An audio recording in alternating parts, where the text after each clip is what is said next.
lembah terakhir ini telah tumbuh sebuah tangan. Assalamualaikum warahmatullahi wabarakatuh. Salam Indonesia, salam Bahari, bahas kabar Indonesia.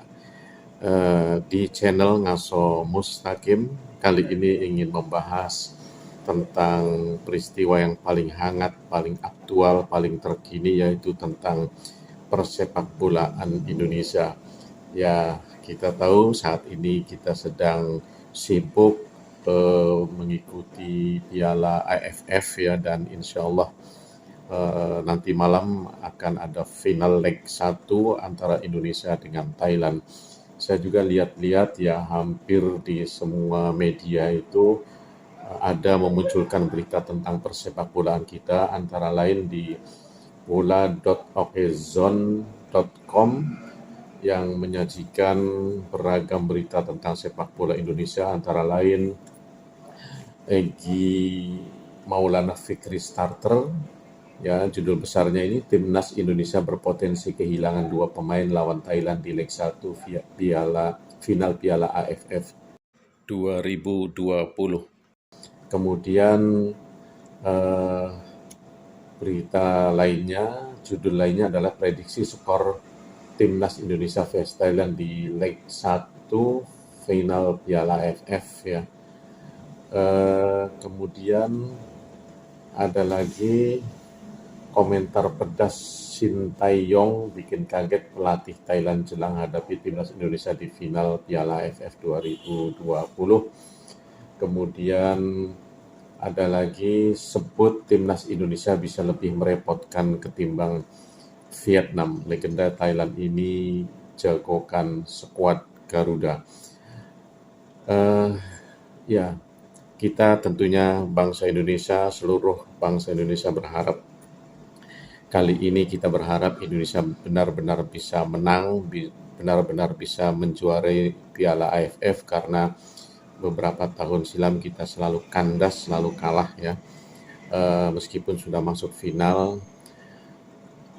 Ngomong-ngomong mengenai persepak bolaan Indonesia ini, ya kebetulan juga di dalam buku saya Reformasi Moral ini juga ada satu tulisan ya mengenai persepak bolaan Indonesia, dan tulisan ini tentu harapannya adalah kita tidak ingin terjadi lagi persepak bolaan di Indonesia terjadi seperti dulu-dulu, seperti yang saya ulas di dalam tulisan ini.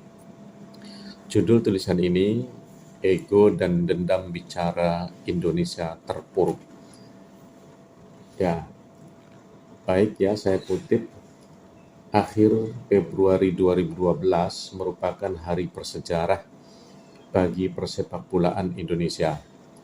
Tapi sayang, sejarah itu merupakan sejarah buruk, karena di hari itu PSSI kalah telak 10-0 melawan Bahrain pada kualifikasi Piala Dunia 2014. Menyambut kekalahan ini sebenarnya layak untuk dikibarkan bendera setengah tiang, saking sedihnya bangsa Indonesia saat itu ya. Tentu saja semua rakyat Indonesia merasa malu dengan kejadian tersebut, mulai dari rakyat jelata hingga presiden, dan benar Presiden SBY sampai menegur pengurus PSSI karena kekisruhannya yang tak pernah selesai. Namun yang punya gawe, para pemain, pelatih, pengurus PSSI nampaknya saling melempar tanggung jawab. Walaupun belakangan pelatih mengakui kesalahannya. Tetapi sebagian besar pengamat dan rakyat Indonesia termasuk Presiden lebih cenderung memojokkan para pengurus PSSI yang memang selalu kisruh. Ya, ini alinea pertama ya, yang kita sudah tahu kemana arah tulisan ini, yaitu tentang kekisruhan PSSI yang bisa membuat Indonesia menjadi kalah. Selanjutnya, dulu kekalahan PSSI melawan Malaysia dalam final di laga AFF berbuntut tergulingnya Ketua PSSI Nurdin Halid.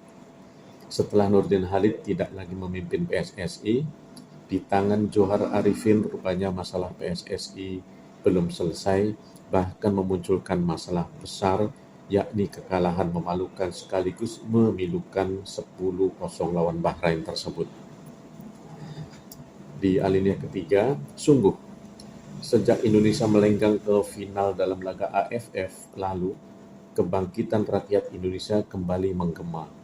Hingga banyak yang menafsirkan itu bukan hanya kebangkitan persepak bolaan saja, tetapi bentuk kebangkitan nasionalisme. Nah, ini banyak yang menyatakan bahwa kebangkitan di dalam dunia sepak bola juga merupakan lambang kebangkitan nasionalisme, rasa kebangsaan yang begitu besar ya.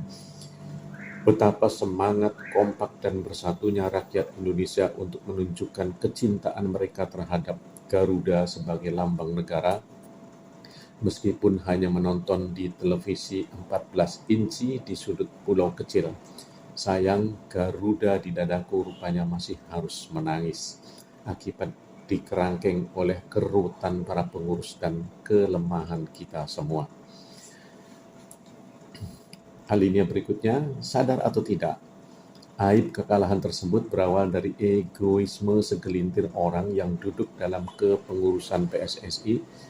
Hal ini tergambar mulai dari pendapat banyak pengamat bahwa Presiden SBY sendiri yang melihat ada sesuatu dalam tubuh kepengurusan PSSI.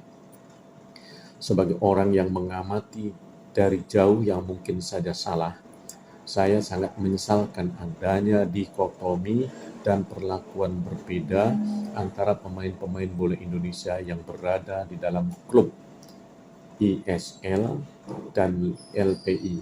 Padahal kedua laga sepak bola tersebut adalah laga Indonesia, yang saya yakin tujuannya untuk melihat, mencari, menyeleksi anak-anak bangsa yang memiliki bakat dan talenta dalam bermain sepak bola yang kemudian diharapkan akan membawa nama harum Indonesia di dunia internasional melalui sepak bola.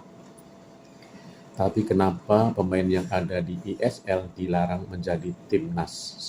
Ya, sebelumnya di era Nurdin Halid, anggota klub LPI tidak diakomodir untuk pemain timnas.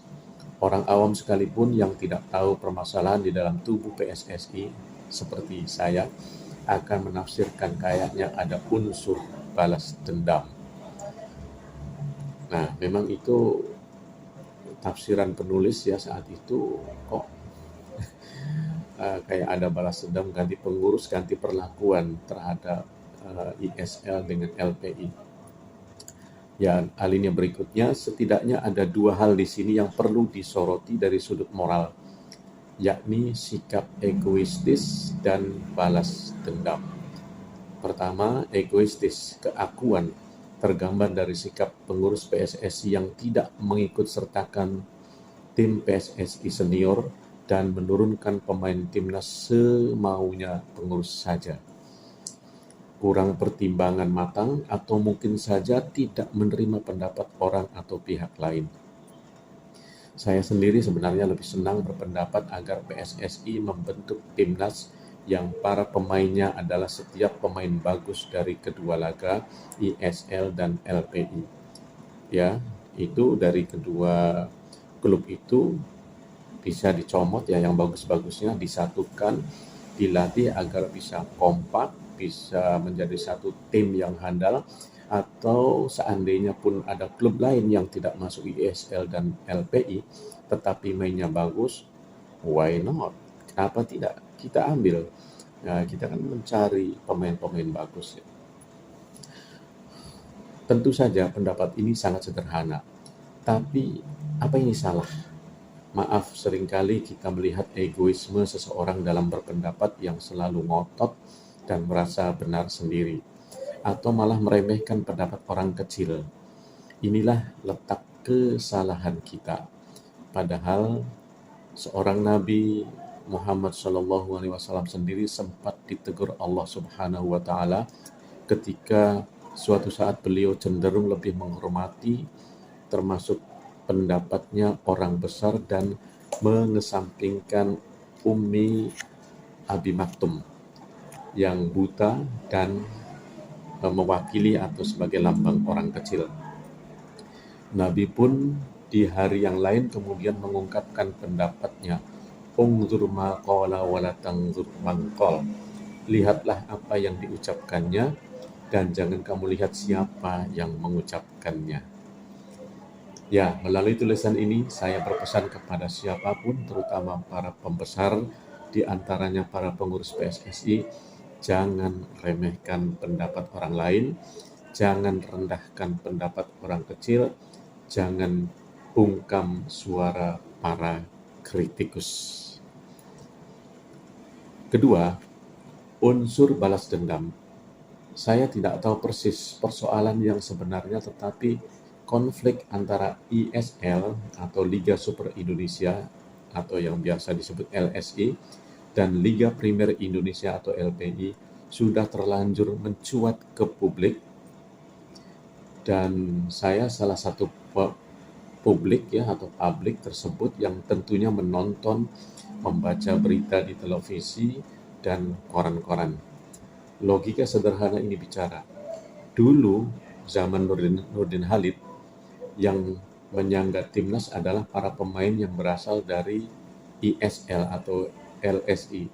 Bahkan LPI dianggap ilegal, sehingga LPI seolah hanya pemain pinggiran atau tim sepak bola bukan Indonesia.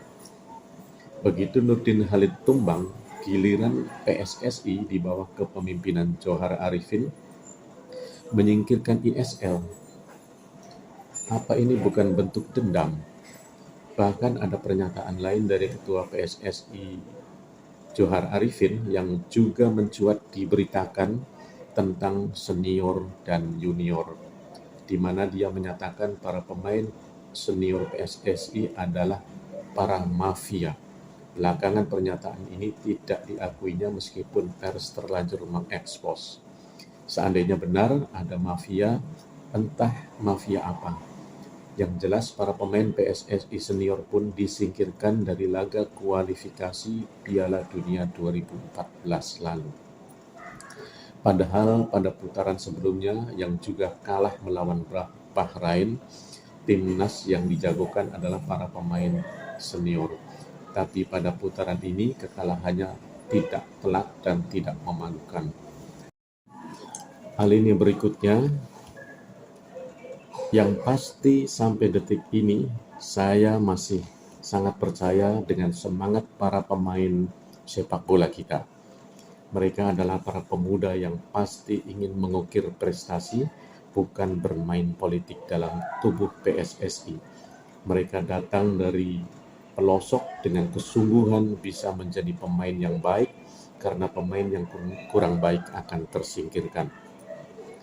Prestise tetap mereka jaga, meskipun di balik sepak bola ada uang, tapi niat tulus untuk membawa nama harum Indonesia di dunia internasional tentu saja tidak boleh lenyap. Uang hanyalah sarana untuk mencapai tujuan sesungguhnya, yaitu juara. Hal ini terakhir, betapa ngerinya bila tujuannya semata hanya uang, karena bisa berimplikasi kepada kasus suap. Kalau hanya uang, orang akan berpikir biar kalah 10-0, yang penting dapat uang $10.000. FIFA kini tengah menyelidiki kekalahan telak yang baru saja menimpa bangsa Indonesia. Saya masih berdoa, mudah-mudahan tidak ditemukan kasus suap dalam tragedi itu. Karena bila terbukti adanya suap, na'udzubillahi min dzalik, ini bisa menjadi bukti sejarah ternyata moral bangsa kita memang bobrok. Tentu akan lebih memalukan 10 kali lipat dari kekalahannya itu sendiri. Kenapa? Kalau kalah 10-0 karena pemain kita junior yang belum berpengalaman di laga internasional, mungkin kepada para pemain masih banyak orang memakluminya. Di mana-mana yang kurang pengalaman itu umumnya kalah. Dan yang disalahkan adalah para pengurus yang menjagokan mereka. Ada yang lebih pinter pengalaman, kok yang dijagokan yang masih pio-pio, masih piyi-piyi alias masih junior. Tapi kalau kekalahan itu karena ada unsur suap, Ini bisa mengindikasikan semuanya bersalah. Lebih-lebih pemain semuanya bobrok. Dan seluruh komponen bangsa tinggal mengurut dada, beristighfar karena kebobrokan ternyata telah menjangkiti generasi muda kita. Astagfirullahaladzim. Demikian ya tulisan saya yang yang ada di dalam buku Reformasi Moral yang saya tulis ini. Mudah-mudahan pengalaman pahit di masa lalu tidak terjadi lagi di masa sekarang dan masa-masa yang akan datang. Karena kita berharap Indonesia bisa memperoleh nama baik, bisa harum namanya di dunia internasional, dan kita ke depan juga insya Allah punya masa depan melalui dunia persepak bolaan. Amin. Terima kasih. Wassalamualaikum warahmatullahi wabarakatuh. Salam Indonesia. Salam Bahari. Di lembah terakhir ini telah tumbuh sebuah taman.